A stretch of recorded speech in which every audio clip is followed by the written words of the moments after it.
We'll do a couple minutes of sound checking just to make sure everybody's plugged in and connected and everything is sounding good. All right, stream looks healthy. Pete and Alice are here. Looks like we got people in chat. What's up, chat? How's everybody doing? Looks like we got some keeners here from Mexico, Romania, Colorado, sunny Colorado. Beautiful. All right, where's everybody from? Come in, yeah, come say hello. Love to chat with you guys. All right, so I'm gonna do a quick intro here while we're waiting for everybody else to come on down and join us today. We got Lisa. How you doing, Lisa? Welcome back. Mike, good to see you. So Alice here is an SDR with predictable revenue. She's based out of Cancun, and we've got Pete. He's an ex-SDR and now account exec. He's based up here in Vancouver. And I'm Colin, ex-SDR account exec, also based up here in Vancouver. I do a few more things than that, but nothing too important. And today we're talking about the difference, or we're talking about what you should be asking on your discovery calls. And I'm going to do a bit of an intro. I'll let Alice and Pete do some intros, and then I'm going to talk about why this is important and what you need to learn, because I think they're, just as a teaser, if you're not doing this, this is sort of one of those critical pieces of the formula to turn meetings into revenue. So if you want the sort of predictable revenue piece, you can get predictable with more, just with like SDRs and meetings. But if you're not doing this one thing right, we're going to talk about what that is, you're not actually going to turn it into revenue. So I'm going to pass it to Alice. Alice, say hello, tell us a little bit about yourself. And I was going to throw a fun riddle at you, but maybe I'll just leave you alone this time. So say hello, Alice. Hi, everyone. I've been working with PR for the last year. It's been a wonderful experience, a lot of learning. I think, yeah, discovery calls are maybe the most important thing in sales conversations and conversions. This allows you to just avoid wasting people's times, your own time and resources. And it's also a very fun part of the process. Totally. Pete, say hello. Hey everybody, I'm Pete, also known as Peter. That works too. I'm coming up on 3 years at Predictable Revenue, so been a long haul, but a lot of fun. I started as an SDR, did that for a little over a year, and then moved into the account executive role. So I think for the purpose of today's discussion, I'll mostly be sharing the perspective of an account executive, since Alice is a way better SDR than I ever was, and she can focus on that perspective today. Oh, what a sweetheart you are. Yeah, I mean, I can attest to the fact that these two are both have been fantastic SDRs, and I would actually make the argument that, you know, Pete, as an SDR or as an AE with an SDR background, you're actually a more dangerous, more deadly SDR, or more deadly account exec, because you have those skills. Because we know that if we send something to Pete, he appreciates the value of that meeting, and he's going to do everything he can to work it to its best possible outcome. And so I think the SDRs that work with you really appreciate that about you. So anyway, today we were talking about discovery calls. And so if you're not familiar with our terminology, discovery calls is basically that first call. And so how do we take that first meeting and really turn that into, I guess, forward motion in the sales process? Because like I said, if the SDRs are just booking meetings and they're just initial meetings and they don't go anywhere, what's the point? And I think it's the number one thing that I hear from most people that, you know, either friends or companies that we work with, or just, I don't know, startups that come to me and say, hey, you know, I'm stuck with this. We've got all these meetings, but they're not going anywhere. And as soon as you look at their sales process, it's like, oh, it's very obvious why. And there's a couple of things, we're going to get into those. And so maybe let's start with Alice here. So when we're talking about, because Alice is going to be talking about sort of the, like, and I guess I should maybe make the distinction here. There's two different types. We're going to be talking about two different types of discovery calls. There's the SDR discovery call, and then there's the account exec discovery call. And so it's, you know, back in the day when I was full-time closing, you know, it was all in one. I was the SDR, I was the AE, I was the account manager, I did all that. Now we've kind of split that up. And so we're going to talk about what those two, how they're different, and then we'll talk about how to sort of bridge the gap. And then some pretty critical things in terms of like what we're looking for with this whole process. So Alice, why don't you lead us off when you're, opening up a discovery call, what are the things, like what's most important to you? And like, talk to us a little bit about what that call looks like, just to give us some context. So I think one of the most important things in an SDR discovery call would be preparing before the call. This would look like a LinkedIn research, for example. Nowadays, buyers expect us to know them and understand what their status quo is. So looking at their profiles and checking in 1 minute just maybe where they are located, maybe how much experience they have, if they've been a long time in the company, how much they've done in charity, or if they've been promoted. Very basic stuff like that will help you understand how the person is measured in the role. And this, if you have this part down, you'll have the questions part down, in my opinion. Gotcha. So you're looking for like their, like understanding their role in the organization and their role in a potential, any like forward movement on the sale. Exactly, because if you can understand what's important to them, you'll know not only what's important to them, but what do they day to day look like. You'll be able to connect better with them and understand how you can actually be of value to them. Awesome, awesome. And to chat, if you're listening and you are an SDR, throw Alice Rocks in the chat. And if you're an AE, throw Pete Rocks in the chat. And so Pete, talk to me about, because obviously Alice is starting the conversations and then she's building a bridge to the account exec. And so when you're getting a meeting on your calendar, specifically from an outbound rep, talk to me about what that looks like and how you're going to approach it, maybe a bit differently than in inbound.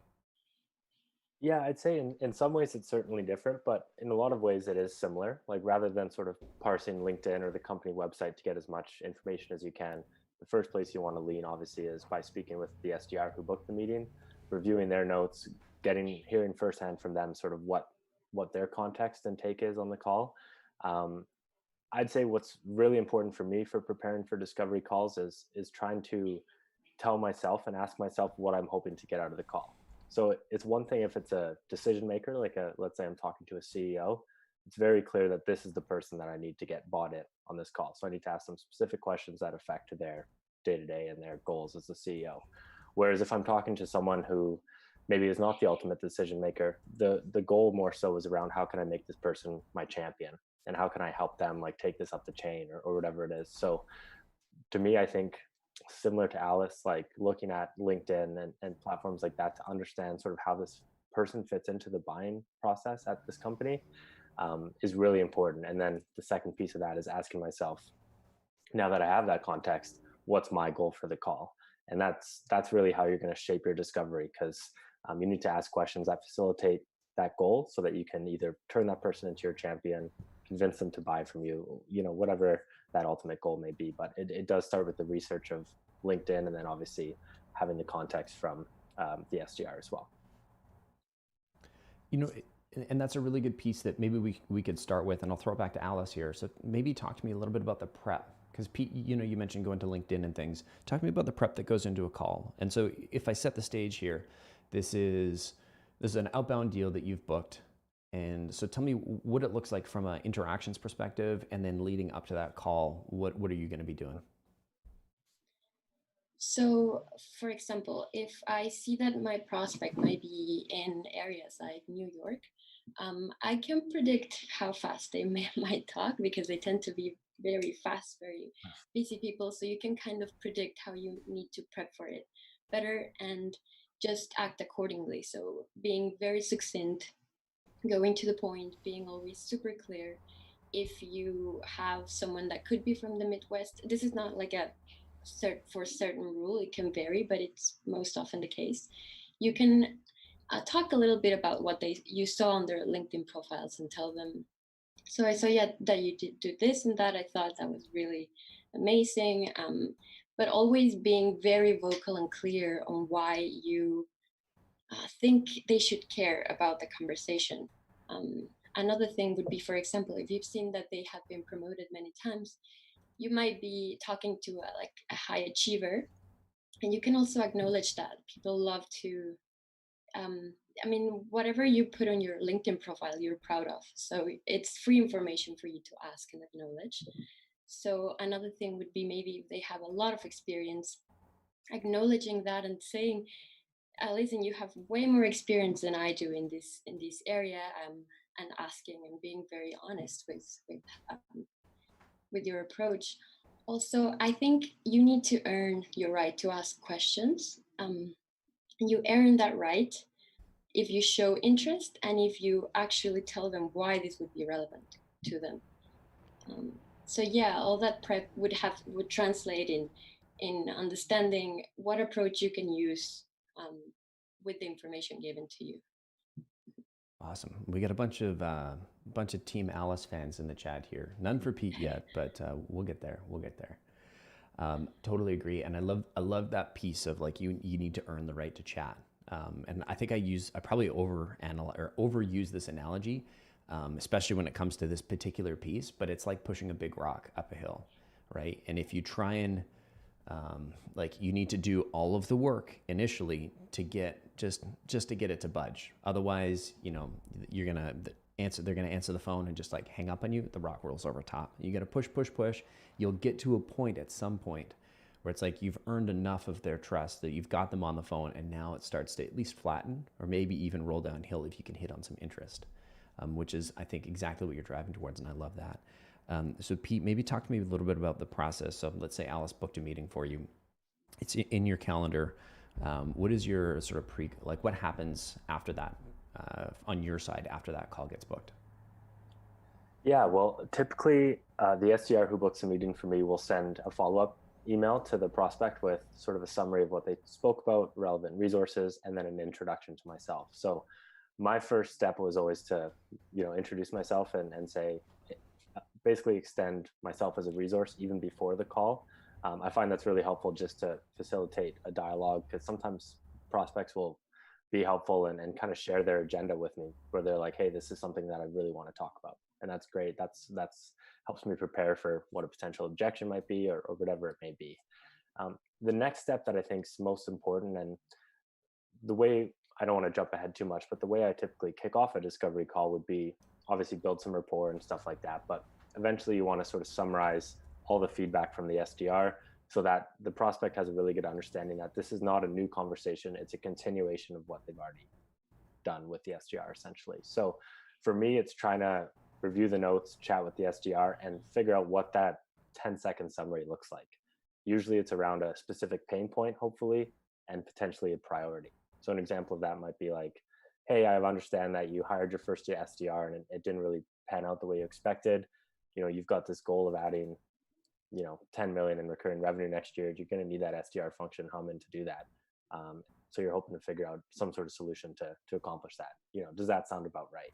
So having that summary, that was not the best one, but having that summary dialed is pretty important. And to me, that comes from speaking with the SDR and making sure I have a really good understanding of what's bugging that prospect the most and what's most important for them to accomplish. And it's funny when you said that, the sort of like bridging the gap, and it reminded me of one person that used to work here. He's dead to us now, but Sebastian used to do a pretty phenomenal job of that. He's hanging out in the chat, so Sebastian, say hello. We got Sebastian there, Freddie's there, Joanna's there, Marisol's obviously there, Julia's there. So yeah, we got a good PR crew here today. But Alice, I'm curious, sort of when you're booking the meetings, because so much of this comes down to expectations management. And so what expectations are you setting for Pete? We got a supporter here. Freddie's in your camp now. He swapped. He bailed on Alice. Back to my question. So Alice, how do you set expectations with the prospect to set up that call with an account exec? Like, what are they? Because like Pete said, it's about sort of like connecting the dots and making sure that he understands the conversation that you had. So what is the conversation you're having with the prospect to prime them to chat with Pete or somebody like Pete? So often it's trying to be to not setting very high expectations. So to not set very high expectations, specifically for Pete or just for just in general. So yeah, it would be mostly about telling them it's going to be mainly an educational call, just to learn what are some of their goals, their challenges, their priorities, and just share what we do in case it's something that can resonate or help them in their roles. So it's yeah, not making them feel like we're gonna give them all the answers in the world, but definitely sharing what we do and how we think it would be relevant to them. Awesome. And I'm curious, so like, I guess what else are we missing? So we've talked a little bit about like the pre-call prep of like what goes in before you jump on that call. Have we missed anything, Pete, Alice?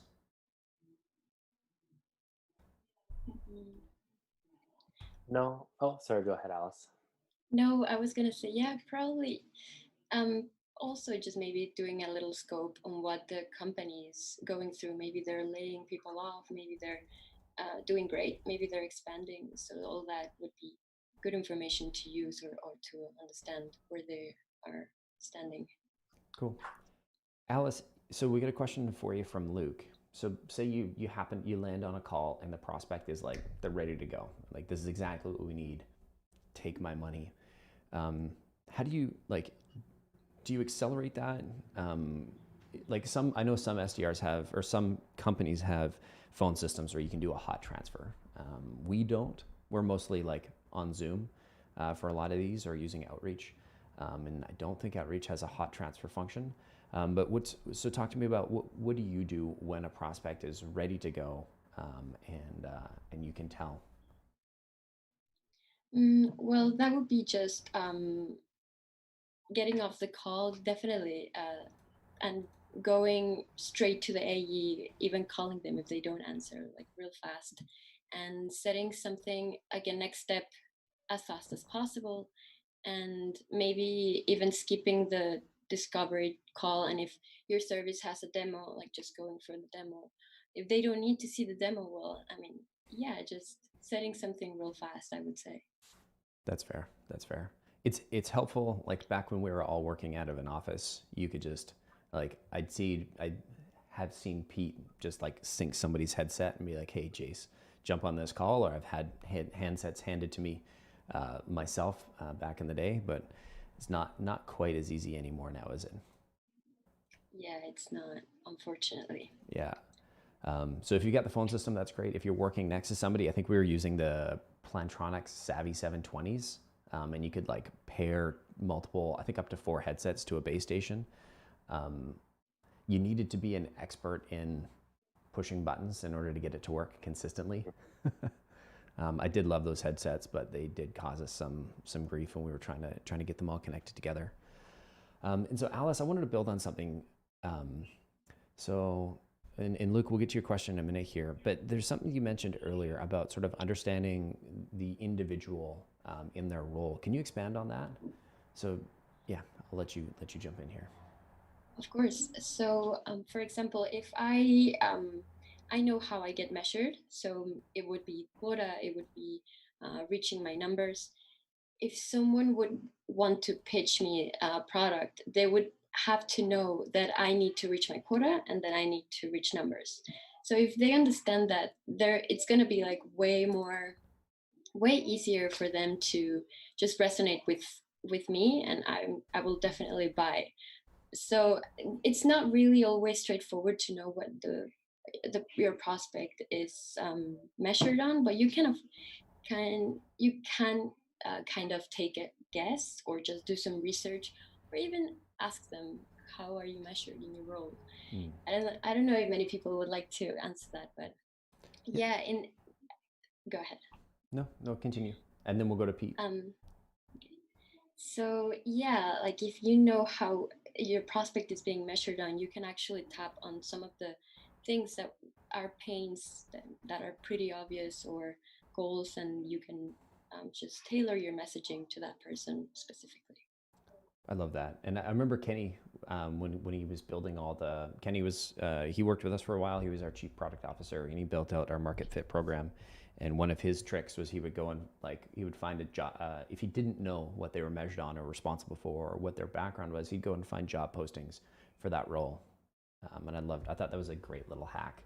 That was super, super smart. It's like, well, I don't know what a CMO does. And he's like, well, I'll just go and look at the job posting. Like, duh. Nice. So Pete, and we've got a couple questions in chat, and then we'll come back to them. But let's go to Pete first. Anything to build on in terms of how do you make those connections? Yeah, not necessarily to build, but certainly to emphasize that that's so important. Like, I hate the idea of pitching to someone before I understand what they truly care about, because chances are, I can speak about predictable revenue for days and days, but I only want to speak the most relevant things, obviously, to the prospect. So that's really, to me, the whole point of the discovery process, is to figure out, sort of where they are in terms of accomplishing their goals. Like, are they on track? Are they behind? Where's sort of the gap? And what are they planning to do about it? Because that's really where we come into play. Is, if, to Alice's point, if I reached out to you as an SDR or whatever, and you said, hey, I'm behind my quota, and I said, well, that's great, because I have a tool that is going to get you to your quota every month. Now I'm speaking your language, and something you care about. So to me, that's really the goal of the discovery process, is to figure out what's most important to the prospect, and then you shape your whole pitch around delivering that value. And it really depends on sort of the job title and stuff like that, is ways you can prepare to try to understand that. But the best way to do it is simply by asking questions and getting to the bottom of it with the person. We got a hardball question here from Howard Olson. He's asking, what if the prospect, he's not actually asking this, I'm making this up, but what if the prospect just demands to say, give me your pitch, tell me what you guys do at the top of the call? Yeah, we kind of talked about this a little bit with the on the live show a couple weeks ago with inbound and outbound deals. Like, sometimes with outbound, to Alice's point, you've kind of got to earn your right to ask questions, because you've reached out to someone kind of unannounced. They didn't ask you to spam them with 20 emails, but here you are, you've got their attention. So I do feel like it is important to show early on that you can add value, and there's something worth, it's going to be a worthwhile conversation for them. To Colin's point, and what I think you're looking for here, would be the old catch and release. So when someone asks you a question, one way that you can kind of buy yourself a little bit of time sometimes is say, hey, that's a great question. We help companies in a couple of different ways. What I'm hoping to understand is, a little bit about this, so that I can share the most relevant information. And then you sort of are able to flip a question, hopefully get a little more information out of them. And then you want to tease them with a little bit of information before asking another question. So sometimes it's a bit of a dance to get people to open up. Yeah, it definitely is. And you're right. Like, if anybody's curious on like, hey, what are the differences? Like, today we're diving like deep into this. We're going to go deeper into discovery calls. But if you want any of that, you check out our YouTube.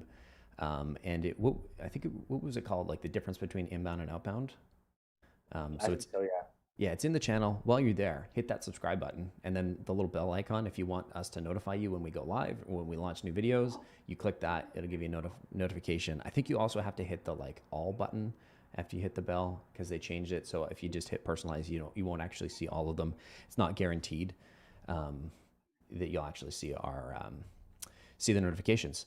Anyway, so we're going to talk about, we talked about sort of setting the stage, and I want to talk about how we set the tone, but I want to go to chat and talk and answer a couple questions here. And Mark, love Bant. We actually use Medic. I got a great podcast I can track down for you. We can talk a little bit about that. Throw one in the chat if you want us to talk a little bit about how we qualify, and I'll make sure we leave some time for that later on in the conversation, because I definitely think it fits, but probably later on. And so Luke is talking about the most effective compensation structure for SDRs, MRRs. I say don't pay them. If they really want to work for you that badly, they should work for free. But honestly, that's a conversation. That's a long conversation.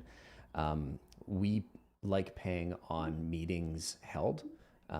So the SDR has done their job. It's the right person, and the right person showed up, right? And so if I'm bringing in from, Mark is asking about Bant, we're looking for authority, right? Are they the right person? And we're looking for need. And that's kind of what Alice and Pete have been kind of alluding to. We don't need budget or timeline. Those things come eventually if you have the first two. And I think this is one of those important pieces I want to highlight. So many people, I don't know if I can swear on stream, but this up, let's just pretend I bleep myself, because they show up on these calls and they expect them to be inbound, and they're like, oh, well, what's your timeline on a project? And the guy's like, timeline on a project? What are you talking about? You reached out to me. And then the AE's all pissed off because there's no timeline, and the prospect's like, you wasted my time. right? And so if you're jumping on these calls and you're just thinking about like, I'm looking for a project in the next 90 days. I need something to close in the next 90 days. And if that's not it, and like it's a waste of pipeline, then like you're going to waste 110% of all the outbound meetings that you get. Because I'm not going to steal it. I'll come back to that later, but there's some like real beautiful gold that you can just, that you can build into your pipeline that just, it continues to like, it's like compound interest. It just keeps adding and adding and adding. So Anna's got a question for Alice, not Pete. So Pete, mind yourself. Do you have any recommendations, Alice, of course, on how to prepare for calls when your target companies are more traditional and don't have LinkedIn yet? So you don't have a lot of info on them. That may be just a Google search. A quick Google search will throw you news, even maybe the person you're trying to reach out, unless it's, you often won't find many people on Google unless they're like senior level, but yeah, just a Google search, or maybe even checking if they have on social media like Twitter. They often, almost every company would have Twitter. So yeah, just a quick Google search would help. Cool. Hey, Pete, what are your thoughts? I know I kind of chastised you earlier, but come on, jump in here. So my internet actually went down for a second. Would you mind repeating the question, Colin? Yeah, so this was Anna's question, and she was originally asking Alice, but we weren't going to let you answer it first. But she was just asking, if prospects aren't on LinkedIn, where do you go? How do you track them? How do you do that pre-call research?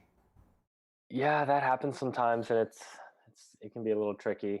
If you can't find information on the person, then you've got to rely on information about the company. So even if you can't be as relevant as you'd like to the individual person, be relevant to the company, their market conditions, like has COVID been good to them, bad to them? Are they growing? How big is their team? Just leverage the company information as much as possible to maintain that relevance. Because otherwise, if you can't find the person, then it can be a little tricky to track them down. Yeah, and as people are pointing out in chat, there's Hoovers, there's ZoomInfo, there's things like that. I'm a big fan of just like first name, last name, company name, Google search, and you find a ton of information there. And usually it's the company's About Us page. That it is the internet. There's usually something about somebody there, but I recognize that not everybody, like I used to sell a long time ago, sold welding equipment. And I remember trying to look these guys up online, and like welders don't have LinkedIn generally, or at least X years ago, 10 plus years ago, you weren't finding welding people, even more senior welding people, managers, directors, etc. Like of major shipyards, they weren't on LinkedIn, and so a quick Google search. Sometimes you'd find like random stuff of like groups that they were active in. So it's like, oh, you can't find them on LinkedIn, but they're part of a certain union, or they're part of a certain membership group where it's like you can see them as a member list. So those are some ways. So first name, last name, company, first name, last name, city is like my go-tos. First name, last name, job title is probably the third and less relevant. And let's go back. And so, we got a question from Oliver here. He works for a development firm, and oftentimes discovery calls become a welcome mat for scoping projects without billing. What's the best way to avoid this? And what would that customer journey look like? Pete, Alice, care to weigh in? Pete first, and then Alice, you can jump in if you like. Yeah, I can hear that. Like, we get a lot of people who want to chat with us. Like, for example, part of our business is like consulting, so like teaching companies how to build out internal teams. So lots of times people ask questions because we are the experts, right? And they want to just, I wouldn't say get free information, but they've got questions that prove out that we can add value here. So to me, it's really important to show that hey, we are knowledgeable, and I'm happy to field your questions and add value here. But I think the problem you're maybe running into comes from setting expectations. So perhaps early on defining the sales process a little bit better to those prospects of, hey, here's how this call is going to go. I'm going to ask you a few questions. I'm going to shed some light on what I think this project could look like in terms of scoping. If that sounds good, we'll set a next step where, following a small payment, we do the rest of the scoping, like whatever it is. But if you define that really early on, then the prospect can't be surprised when you kind of shut them down and say, okay, wait, like if you want to proceed, we need to process payment and things like that. Mm-hmm. Alice, anything to add? I don't know if this is, yeah. yeah, as I was thinking about it, I'm like, I don't think you've been involved in too many of these meetings like this. One thing that I've seen a couple things, and I'm going to throw the name of the book in chat here. So Oliver, Win Without Pitching, ignore the J on the end of that. That's just clumsy fingers. Is a really great book that talks specifically about this this problem. There's a really good Mixergy. Mixergy is a podcast. Anyway, he interviewed Nick Holland, I think. I'll see if I can track it down. Anyway, it's an awesome book, and basically they talk about how this process evolves and how to sort of set certain limits. So I highly recommend that book. I'm not the expert here. I know one thing that we had previously run into is similar but different. Is basically, Alice, your mom's saying hi in chat, or mom or dad. I think it's dad. It said daughter, and I was like, oh, it's mom. Yeah, that's not how it works though. So hi to one.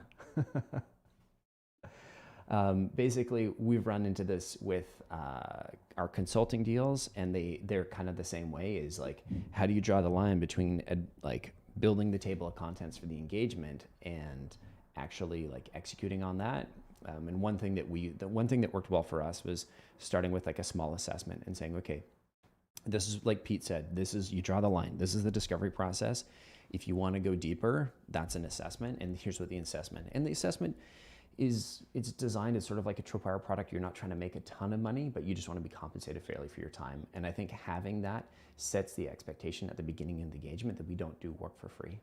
And I think that's the whole idea around Win Without Pitching is we don't do work for free, because you can do so many of these proposals and so many of these quotes, and you put so much time into them and they go nowhere. So anyway, I don't want to distract too much because we were talking about discovery calls, and it's a super helpful part of the process to understand where you are in your sales process and where you're ultimately trying to drive prospects to. And so while it may not have I think your mom's here too. Alice, you get the whole family showing up. I love it. So while you may not have like your process figured out now, knowing where you're driving the prospect to, whether you're doing consulting or software sales, is a huge component, because you need to know how to shape and how to set the tone for each of the conversations and how to slowly move a prospect forward one at a time. And so kind of speaking of, like, if we're talking about moving the prospect forward, one of the most important things you can do is setting the tone at the beginning of the conversation. And so Alice, I'm curious, so when we're on the call, so you've done your prep, you know who the rep is, or you know who the prospect is coming into this. How do you set the tone early in the conversation to sort of let them know what's coming and what to expect? So I would say, first of all, introducing yourself, letting them know that you don't know each other, because sometimes, I don't know, I've found that when I say we don't know each other, they're just like, okay, they're not trying to pick their brain and like, who is this person? So being clear which company you're calling from, then being clear on the purpose of your call, being very brief and to the point.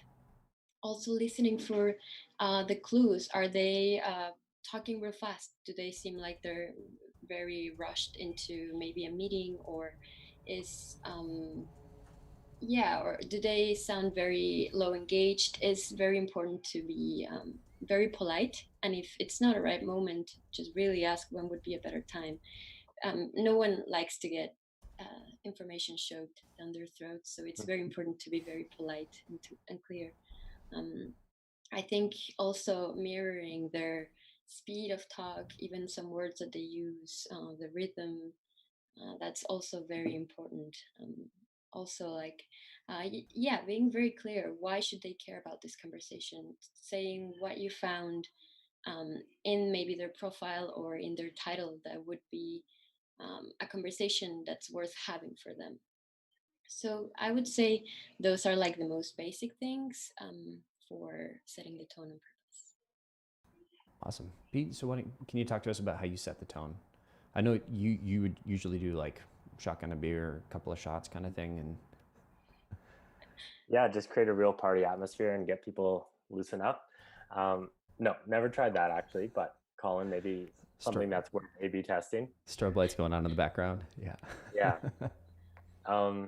for me, I think first thing is build rapport, like any way you can, like get them to open up a little bit about something that's not related to their job. Because really what's important in the discovery process is that you build a little bit of trust so that they're open to share sort of like vulnerabilities and where their shortcomings are as a business or in their role. So I think if you can get them to open up a little bit about, get them laughing or get them smiling, whatever it is, when you get to business and start chatting, they'll be a little bit more open with you. So that's really important. And then I'd say I don't do necessarily like when I was an SDR, I really set the tone of the call, like by stating, hey, here's the purpose of this call, here's the outcome we're looking for, etc. I don't do that so much as an account executive unless the person has given me pushback on sort of what the process looks like. Because a lot of the people will sort of leave it to me of, okay, Pete's running this call, I'm going to let him execute it as he wishes. But if people come back where they're like, kind of upset that I'm asking them discovery questions or things like that, or they just hit you with the plain old like, oh, well, what do you got for me today? That's when I find it's really important to say, hey, the way I typically do things is I've got some questions that I need to get covered so that I really understand sort of how, we can help you if we even can. And then from there, I'm happy to sort of outline how I think we can help and let you take over with all the questions you've got. And so usually I just lean into the process and hope the prospects following along for the ride. If for whatever reason they're kind of not quite on board, then I find it's really important to reset things by letting them know, hey, here's my plan, here's where we're hoping to get to, and here's what we go do from there. Gotcha. If you question to chat, and there's some confusion over what Tim Hortons is, but and I'll address that in the chat. But do you ever get pushback if you're an AE or an SDR? Do you ever get pushback on the process? Is this something that we should drill in on, or is it always smooth sailing in that handoff? So let me know. Just one, if you ever get pushback, and two, if no pushback, everything is totally perfect. Because there's if you're setting the tone right, you're setting it up. It's easy to transition and sort of, like Alice said earlier, like earn the right to ask questions, right? It's a huge piece. And so once we've done that, I'm curious, like, what are the questions that you're generally trying to find? And let's start with Alice, because you're generally taking the early part of the process, and then we'll move to Pete and see what Pete's taking, because they're going to have two different sets of questions. And for anybody that joined us sort of midstream, Alice is in the SDR role, so she's the leading edge of this process, and then Pete is in the account exec role, and so he's sort of the second half of the process. So let's start with Alice. What are the questions that you're looking to drill into on the on one of these calls? So first of all, I really think that there's always pushback. I think I've never ever had a smooth sailing call, because people object to the idea of being sold. It's just natural. No one likes to get sold, I think. So I would say there are three very basic questions. So the first one would be, have you heard of us before? Does my company or my name ring a bell? So that's like the basic one. The second one would be if they are the right person. You don't want to waste their time or your time, just pitching what you're talking about without even knowing if this is relevant to them. So you can just ask, is XYZ under your wheelhouse? Are you accountable for this and that? And then a third question would be just an open-ended one, something to understand how they handle things. For example, questions like, so normally we speak with leaders in this and that, and these are the problems. How are these problems affecting you? Or maybe how important would you say XYZ is for you? Or I saw that you're accountable for this and that. How are you dealing with this? So just two qualifying questions and an open-ended questions are like the basic blueprint, I would say. Very cool. And so Pete, how do you carry that from, talk to me about maybe the transition process. I know we've got some things in terms of like having the AWAF, the discovery questions in Salesforce. Can you talk to us a little bit about that, and then how you build on those, and then the questions that you ask? Sure. And I mentioned it earlier, but it's really important to make sure you show the prospect that it's not a new conversation just because it's a new person from the SDR to the account executive. It's still a continuation. So for me, the easiest way to do that is by providing a really brief summary I mentioned I usually touch on a pain point and a priority of theirs. Um, and then I'll always say, does that sound about right? Because what you want is you want to encourage the prospect to open up. And sometimes you have people who say, yep, that's exactly it. So that's a great start. And other times, because you ask such an open-ended question, like I never stated matter of fact. I said, yeah, hey, it seems like this is what you're struggling with. This is what you're hoping to accomplish. Does that seem about right? And if I'm wrong, then they'll almost always say, it's pretty close, but there's more to it. And then they'll give you a bunch of information that can start the conversation. So I always started with that very open-ended, like, hey, here's what I know. Here's what it seems like you're trying to accomplish. How does that sound? And then from there, the rest of the discovery process is around building a business case to work together. And so for us at Predictable Revenue, that's usually around uncovering their growth goals and then figuring out if they're on track or not. And if they're not on track, then what's going wrong? Where's the gap? How big is the gap? What are their plans to fix it? Those types of questions help me when I get to the pitch that, hey, you're going to need more top of funnel support, for example. That's where we come in. One little nugget I'll share that has been a question that has come up sort of organically for me recently, but has added a lot of value. And I like to add it sort of midway through the discovery process or towards the end, but asking why now. So trying to understand, hey, this is clearly something you're thinking about. You've spoken to an SDR. You're keen to get on this call. Why is now the right time to think about making a switch? And that to me is a really helpful temperature check, because a lot of prospects will say, you know what, now's not the best time, but it's something I'm interested in thinking about for Q1, for example. So that's really helpful information when you shape your pitch. And other times you'll have clients or prospects who open up and just say, hey, like, we're going for our Series A next spring and I need to show predictable revenue. So that kind of question is a helpful temperature check in terms of that timing that you talked about earlier in terms of BANT, Colin. But also usually they shed light on the business case and help you understand like why they need you. So if you can kind of get the prospect explaining to you why they need you, that's a pretty helpful step. It sounds a little never split the difference. A little bit, yeah. Yeah, I'm a big fan of like, I think the never split the difference. I talk about it almost every time we're doing one of these. One of my favorite sales, non-sales books. But basically, what they're looking for. One of the idea that where Pete and I are talking about is you're looking for the no, right? You're looking for them to say no, because allowing them to say no puts you in control or puts them in control, as opposed to us trying to dominate the conversation and the flow of the conversation. And so what Pete's doing is instead of trying to push the conversation, instead of being sort of behind the prospect, if you imagine sort of Pete kind of like trying to push, I don't know, standing in line at the grocery store and trying to push this person forward, because that'd be a pretty rude thing to do, right? But that's when you're on a sales call and you are trying to lead, you're trying to move them in a certain direction, and there's a pushy way to do it, just sort of from behind, be like, hey, do you see this? Do you see this? Trying to get them to say yes, like the old school yes ladder of like, oh, I get them to say yes 5 times, I know I can make a sale.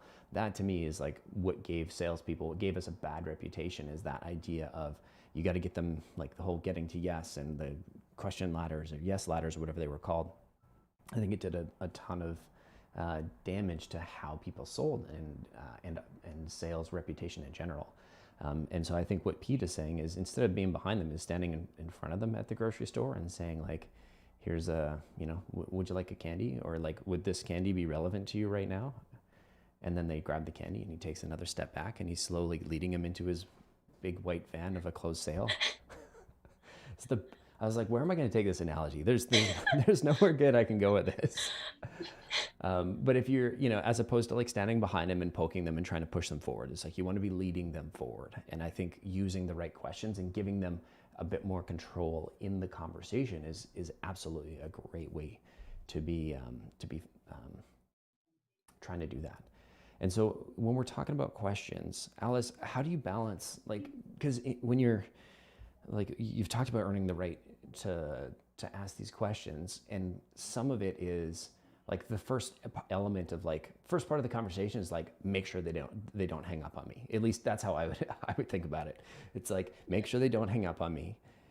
Make sure that they are experiencing some sort of pain, and then make sure they're a fit for what we can do. So make sure we can solve that pain. And I don't know if it's that order. It's always kind of messy. It's sort of like you want to shape and direct their energy as opposed to standing behind them and stabbing them with, in my crazy grocery store analogy.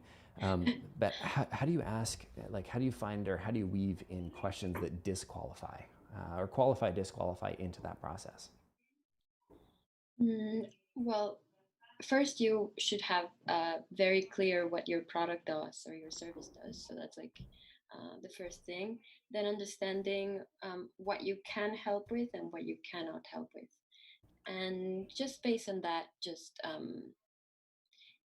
anything that you can ask in an open-ended way so that they give you some information would, depending on what they give you back, that would disqualify or qualify, I would say. Awesome. And then, so if we carry that conversation forward, Pete, like obviously sort of same question. We want to make sure that we're not wasting our time. We're not wasting their time. So how does your qualification or disqualification how does that fit into your process? Yeah, well, certainly from an account executive perspective, there's a degree of qualification already done because an SDR has spoken to them and passed them along. So a lot of it is one, trying to make sure it's sort of the right person, because we do have some ability for SDRs to pass along, maybe not the ultimate decision maker, but a champion. We'd encourage that because personally, as an account executive, I want a chance to speak to that person and get them to buy in. So I think understanding who they are, like if they're not the person who can actually pull the trigger, then you need to shape your discovery in a different way where how do you turn them into a champion, basically? And then what does the process look like in terms of getting them to lobby for you, to the people who have the authority to pull the trigger? And then the other step would obviously be the timeline aspect. So I talked about the why now question is really helpful. But even early on, sometimes in that conversation, like if you start by giving a little summary and does that sound about right? A lot of times people will be like, yeah, that does sound right. And just so you know, like this is something that's on the horizon for next year. Like this call is more of an educational purpose. And if people are upfront about that, then you obviously change the way you ask your discovery questions. Like now you're aware that they're not buying right now. You want to still glean as much information as possible from them, but add a lot of value on this call. And to me, understand the discovery changes from why now to what needs to change in the next 3-6 months, et cetera, for it to make sense. So I think the questions evolve based on what you sense their timeline is, and if you sense that they're ultimately the person who can pay for the solution, basically. So if you've got somebody that can pay for the solution, like you've got the right person, but there's no timeline, or at least the timeline isn't next 90 days. So it's not something you're going to put into your active pipeline. What do you do with it? Well, I think from a discovery perspective, it's a pretty similar process of trying to uncover like where you'd fit in, build a business case, questions around their growth goals. If it's not in the next 90 days, like what does their growth goals look like to the end of 2021? Things like that.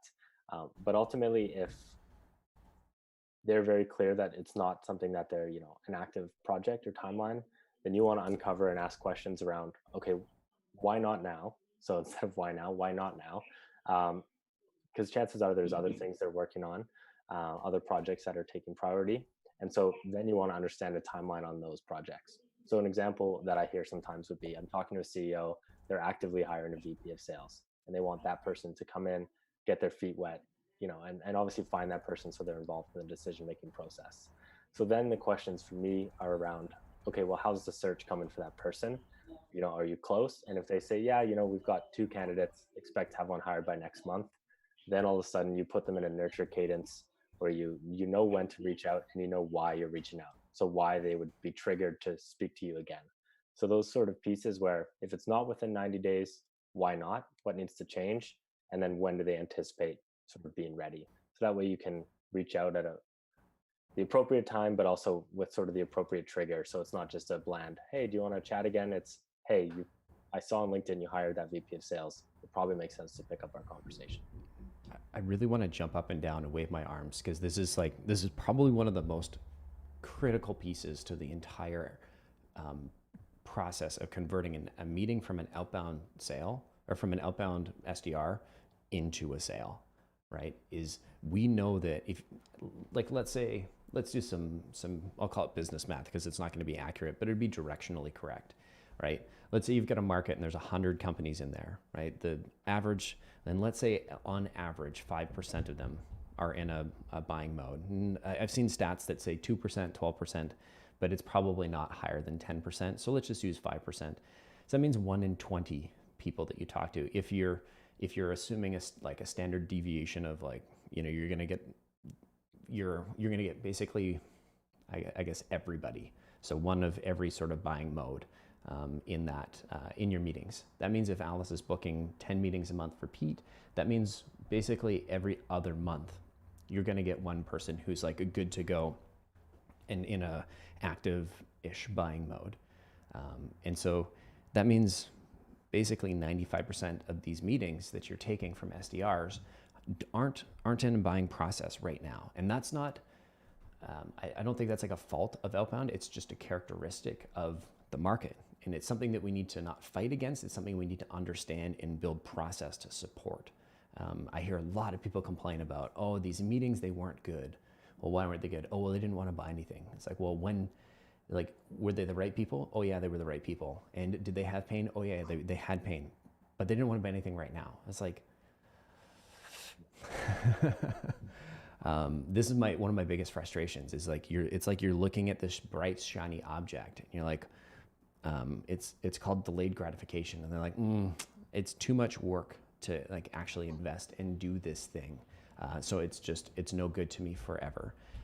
And it's one of the most critical pieces that of this whole puzzle is like putting these things together is, and I'm going to draw it back to what Pete says, and I'm going to pass it to Alice, and we're going to talk about how she connects the dots for like on the sales development side of things. But if you're just getting off those calls and saying, okay, well, sounds good, I'll follow up with you. Do you mind if I follow up with you in a couple months? And not like digging in, then you're putting this person into generic follow-up. And however you do that, whether you add them into your calendar, you set a Salesforce reminder, you put them into an outreach sequence, you write it down on a piece of paper, or you send yourself a meeting invite. There's so many ways to do this. But imagine yourself in 2 months' time, and you've got this note from yourself from 2 months ago, and it's like, hey, jerk, follow up with this person. And you're like, well, why? And you don't remember because the conversation happened 2 months ago. If the call was recorded, maybe you can go back, but probably not because it's a whole lot of work just to send a low probability follow-up. And so what Pete is doing in the moment is he's making it super, super easy for future Pete to send a really intelligent, high impact follow-up. And it's a couple of questions. It's basically like what needs to change between now and then in order for this to be relevant to you. And then you understand that thing. He's asking for what's the rough timeline of that thing. Great, now that we understand that, you can build that into your follow-up process. And it's one of the single most valuable tactics that if you only took one thing away from the call today, let it be this. It's that tactical advice on how to follow up with deals in the long run. Alice, talk to me about, because I know you do some similar things, so talk to me about what is your long-term follow-up? If, say you get them and they're the right person, but they don't have enough pain to buy, but you know they're eventually going to be, they're going to see the pain, they just don't see it quite yet. So talk to me about what is your like follow-up nurture process look like? So I would make sure to get enough information so that I can leave a note for myself and just ask like why it's not a good time right now, or what were the reasons for not being solidified now. And yeah, just leaving a note for myself and reminders of it and adding them to, we have sequences, so adding to a personalized sequence on nurturing them. So that would be it, just making very good notes, understanding what was the reason, why not now, and following up in the time being. Awesome. And yeah, I love how like you're saying is you probably have some automated nurtures that are going out that you don't have any personalization, but you also have the ability to drop it into a personalized nurture sequence, which is super, super, super impactful. And I think if you're an SDR listening to this and you're like, well, that thing that Pete said was kind of cool, like this is the same thing, it's just on the sales development version of it, is like making sure that you understand what is that unique piece that I can't find in their LinkedIn, I can't find on the website, I can't find that's going to tell me like what is their status, and then making sure you save that somewhere, and that this is easy enough to do in Outreach just with notes, and then putting it into a manual nurture sequence so that you know that they're not going to get an automated email. You'll get the reminder and you'll be able to personalize it then. I'm pretty sure you can even personalize it right then and there and then have it queued up, which I like to do because I have a bad memory, and 2 months from now I'm not going to remember the things that I said on this live stream. So I want to ask a question of chat if you're hanging around with us here. So what do you want us to drill in on more? We've got some time left, and we can spend it more on asking questions and telling a good story, or we can go, so type 1 if you want questions and story, or type it 2 if you want us to go more into like our qualification from like a medic standpoint, or qualification on Alice's side. So 1 for questions and stories, and 2 for qualification. We'll give Chad a minute to catch up here. Alice, I'm curious, like when you're closing one of these meetings, what does that look like? What does that sound like? Because I remember when I was new into the role, one of the most important things for me was sitting next to other salespeople so I could hear the words that they were saying. And this is how I learned. This is not going to be how everybody learned, but I found it incredibly valuable to just be able to hear how other salespeople are asking for meetings, how they're closing these things out. I find there's so much that goes into them. So what does it sound like when you're booking a meeting? Are you moving somebody towards that like meeting booking step? So I often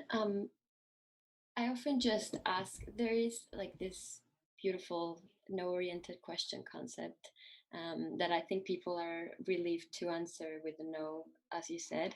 And I like to ask if it would be a waste of time to set up some time and explore a little bit more on that and share what we do. And more often than not, that's often answered as I want with a no. It wouldn't be a waste of time. And the next steps are just asking what is most important to them, so that I can let know my AE what are the points they should focus on, or what is most important to be discussed in the discovery meeting with them. And you could also even ask when people are not very very certain of if saying yes or no. There is this awesome concept that also by Chris Voss with the calibrated questions, and asking how do we move forward from here.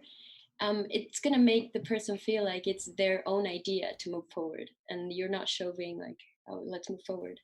So that would be it, just asking if it would be relevant to them, if it would be a waste of time, in order for to secure a second conversation. Cool. And Pete, so sort of last questions, or last, we'll drill in maybe a little bit on qualification here. So talk to me about I'd love to hear what it sounds like when you're closing next steps. Not necessarily closing the sale, but like how do you talk about next steps? Sure. Well, we quite rarely have like a one call close. So I'm almost always expecting a second, a third, a fourth call. So at the end of the first call, once I've done a solid discovery, made a relevant pitch, and got sort of an understanding of their timeline and buy-in process, next steps usually look like me sort of setting the expectation of, hey, this is how it usually goes. Like I do this all the time. I share proposals, I share resources, questions always pop up. So let's settle on a time for next week for us to make sure those questions don't go unanswered. So I think part of it is taking ownership of, hey, here's what typically happens. Here's what we need in place, and to make sure that we can keep things moving. And then also agreeing on sort of next steps, like making sure you agree on an actionable plan, I suppose. So for me, it's usually like, hey, I can share a proposal, those resources we touched on, a case study we discussed a little bit. On your end, you mentioned you're going to speak to your CEO about this. When is that meeting exactly? And they'll say, oh, it's on Tuesday. And I'll say, great, let's you and I connect on Wednesday to touch base on how that meeting went. So for me, I want to let them know that I'm doing homework, but I also want to understand what are they doing to move this opportunity forward as well. Because sometimes it's very telling when they're not willing to shed light on that. It's like, okay, it's probably not an opportunity that's super, super important to them at the moment. So I'd say setting the expectation of, hey, here's what comes next, and then agreeing on sort of the homework that you're both going to do to keep things moving forward is the most important way to close out a call. Perfect. And I love the question and then the suggestion, right? Like you're understanding the context and then you're making a suggestion because you understand and you know the process of like, and that's probably a little bit easier from an account exec perspective than it is for an SDR perspective. Because with an AE, you've had 30 to 60 minutes to sort of build that trust. Whereas an SDR, it's like you're just focusing on building, like booking that meeting. Yeah, and so I was going to tie that in somehow to MEDDIC, but basically, like, if we're looking at sort of next steps, and we're talking about, and thanks for hanging out, Mark. He's got a bail, but we'll see you next week. And make sure you tune in early next week because we're actually going to do we're doing a whole day of streaming. We've got a bunch of great guests. It's the Own Your Growth Summit. And so definitely hit that subscribe button because you definitely don't want to miss this one. We've got some really, really cool guests, and I'll pull up the schedule at the end of this so everybody can have a sneak peek at what's coming. But I don't want to interrupt this. But Mark, definitely check back, hit that subscribe button, hit the notification icon so you don't miss that. And Pete, once we get out of the discovery call, it's great to have next steps, and that's there we go. Marisol's got the link there. It's awesome to have next steps booked. It's sometimes I find it's easy to get to develop rose-colored glasses and be overly confident in deals. I'm speaking specifically for myself. Pete's probably the least optimistic. I don't know, that's not the right way to say it. The most level-headed salesperson I've worked with in terms of pipeline. A lot of salespeople I've worked with, including myself, and I'm probably the worst offender, are very, very optimistic about, I think this is going to close. I think that's going to close. Pete's pretty good about this. And so I'm curious, like, how do you assess like where you're at in a sales pipeline or in the buyer's pipeline outside of that discovery call? So we finished the discovery call and you're sitting down with Julian, our sales manager, or revenue. Well, anyway, in the sales manager role. How does that work?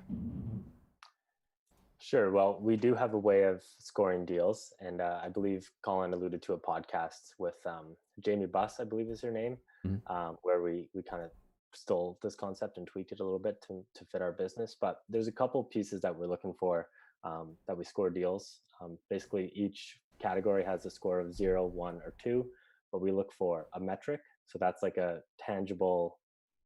It's that business case we touched on, like a tangible. Typically a growth goal of theirs or a sales plan where we can say with confidence, hey, they're trying to achieve this. I'm worried that I froze. Did I freeze? You froze a little bit, but we can still hear your voice. So just keep on rolling. Sure. So metric, we want. Oh, give him a sec to catch up. And now we lost your audio. So we got metric. E. Well, Pete, you're maybe on mute. Anyway, E is, if I can remember all this, E is the economic buyer, economic decision maker, right? So this is like the individual that's in the role. Pete, feel free to jump in anytime. I think I'm back. Okay, there you go. So did I get E correct? E is economic buyer. So either you have that person on the call, 2 points, or you know who that person is, 1 point. There's also decision process. So understanding sort of timeline, stakeholders involved. There's decision criteria. So what's most important to them? Obviously, we've got a handful of competitors. So what are they really looking for in a partner and how do we stack up? So understanding what's important to them. Identified pain, obviously very important. And that's sort of the biggest piece of the discovery process probably. Then there's champion. So do you have someone on the inside who's rooting for this and directly affected by sort of working with us? And then final would be competition. So understanding who we're up against. Are they looking at anybody? And if they are, do we know who they are and how we stack up? So those, I believe that's 7, 6, 7, something like that, pieces will score on a basically 0, 1, or 2. And that's kind of how we can say to my sales manager, hey, I've got a good feeling about this deal. He might say, oh yeah, well, show me the proof. And I have to say, well, I know all this information that tells me that, we're on the right track. And just a little piece that I find most helpful about that, to be honest, it's obviously helpful from a sales manager perspective to understand some insight into the deals. But for me, when I do the follow-up call, you can never tackle really all of those components on the first call. But when I go into the follow-up call, I'll say, okay, I didn't really get into the buying process as much as I would have liked. So on this call, obviously the prospect's going to have some questions for me, but there's information that I usually base around medic of stuff I'm trying to pick up on that call as well. So again, that kind of goes back to setting the goal of the call for yourself. So a lot of times for me on a follow-up call, it's like, okay, I need to understand the decision process better. I need to understand the competitive landscape, et cetera. Perfect. And there's another sort of an additional lens we can add on top of that, and that's the pipeline stages. And then there's certain questions that when Julian is going through and doing that deal review, he's asking him, can you, we're looking for like customer verifiable outcomes. So can you show me conclusive proof that they've done X, Y, Z? Can you show me that they've done X, so that you've demonstrated this? And that's how we move them from stage to stage. If you want more details on that, we did a pretty detailed podcast with Jamie Buss. I threw a link in chat, so definitely check that out.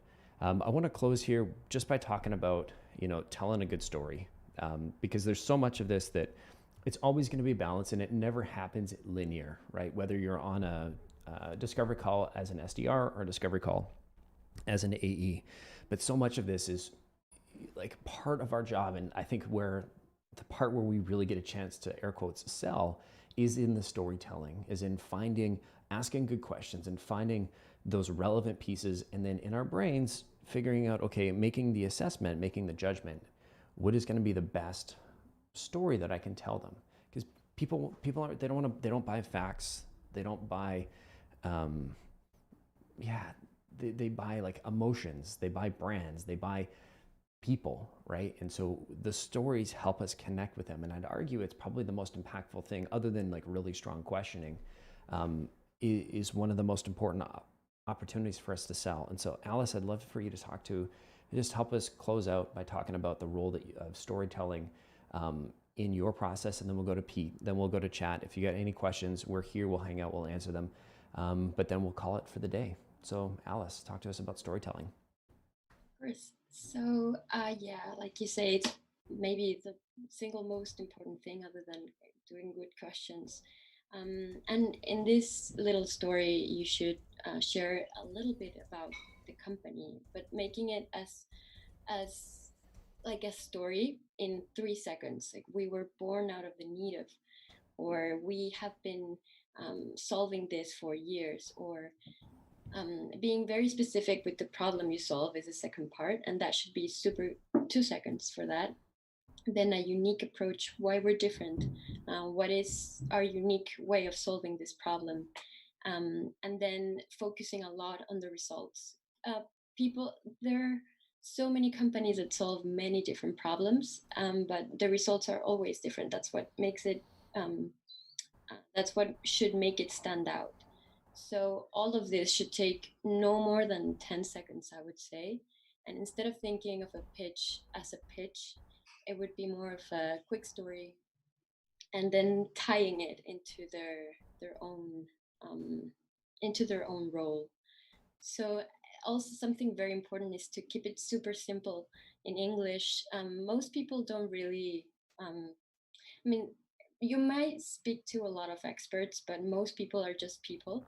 So being very simple with it, not many fancy buzzwords, would make it very efficient. 100%. I love that. Pete?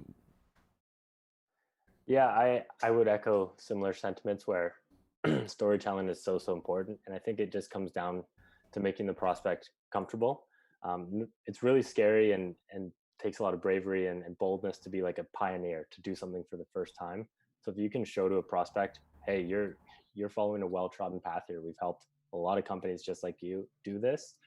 Then it gives them that confidence that, okay, these people know what they're doing and they understand my business. So the way I typically do that is, like Alice said, like keep it really short and concise. And this is usually how I would start my pitch after a really good discovery would be, honestly, it sounds like a really typical case of how we've helped companies in the past. We usually come in at this stage, we provide this solution, and it enables our clients to do this. And then I just leave it at that, because oftentimes they'll digest it and they'll say, okay, cool. He understands where I'm coming from, my position, my business. He's outlined how he can help, and it's worked for a bunch of other companies. I know where it's going to get me.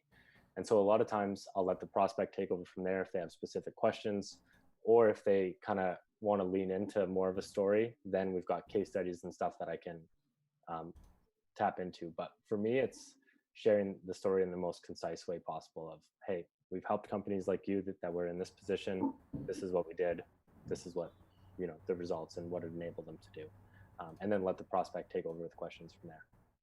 Very cool. I like how you're sort of weaving in we've done this before. You're alluding that you're showing empathy to their situation, and just in that short, simple statement, you're showing that you understand where they're at, and like, hey, I've been here, done this before a whole bunch of times. I'm going to be your Sherpa to help you climb this mountain of whatever we're trying to do. Because like you said, it's doing anything differently for any reason in a company is hard. It's politically risky. If it fails, you're going to lose political capital. You might lose your job if it really, really fails. I mean, hopefully not, but depending on what you're selling, these are always, these are options that could be on the table. And so I think your role here is to make sure, I like what Pete is highlighting, is that your role is to make these people feel comfortable and share with them the information that shows that, hey, we've been here, done this before. All right, gonna go to chat, just have a look. Any last questions? I'm just gonna see if there's anything that we missed. So one last chance, chat. If there's anything that you want to Alice or Pete to answer for you, let me know now. I'm going to move to my call to action, which is just another reminder to hit that subscribe button. We have an amazing conference, virtual summit, whatever you want to call it, coming up next week. I'm really excited. It's going to be, you'll see less and less of me. We're going to bring in Sarah. I'll be here as well. But we've got, I think, 8 guests that we're going to be bringing on, and I'm going to just see if I can do this live with them. So I apologize if it gets a little bit messy, but I think you can see that there. I'm just going to move this out of the way here. And so, yeah, basically we're starting with a fireside chat with Danny Herzberg. We've got Dale Dupree, who's going to be talking about the living pipeline. Aaron and myself are actually going to do some talk. We're going to talk a little bit about the predictable revenue formula, something that's never actually been published before. So I'm pretty excited by this because I think it's some of the missing links to predictable revenue that didn't make it into the book that maybe Aaron thought were obvious, but others didn't pick up on. So I'm really excited to share that. We're going to be talking we got Michael Palladino, Jim Donovan talking about pivoting your sales strategy. Scott Barker, one of my favorite sales hacker people. I mean, Max is great, but Scott's local. His house used to be very close to our office. He's going to be talking about how to build a community, and Scott's probably one of the best to talk about building communities, especially in the sales side. We've got a YouTube legend in Mark Wayshak talking about discovery meetings. So if you're interested in this topic, definitely Mark's will be a really great one. And then the amazing Justin Michael. This guy has so much energy and so much knowledge, so much experience. It is crazy. Anytime I get a chance to chat with Justin, it's like a drink in a Red Bull. It's so exciting. He's just so energetic and crazy knowledgeable. It's almost like listening to like a really dense audiobook at like 3x the speed. It's like any conversation I've ever had with Justin. So really excited. We've got a big show for you next week, a big summit for you next week. I hope you hit that subscribe button. Come join us, and we'll see you all next week. All right, thanks everybody. Thank you to Alice. Thank you to Peter for joining us today. I really appreciate it. Yeah, and hopefully you'll join us on stream again soon. Everybody. Cool. Thanks everybody. Thanks to all of Alice's family for coming and hanging out too. And the Predictable Revenue team, and Julio, Jose, Juan. I see a bunch of regulars. Lisa, good hanging out. Luke, thanks for joining us. All right. Thanks everybody. We'll see y'all next week.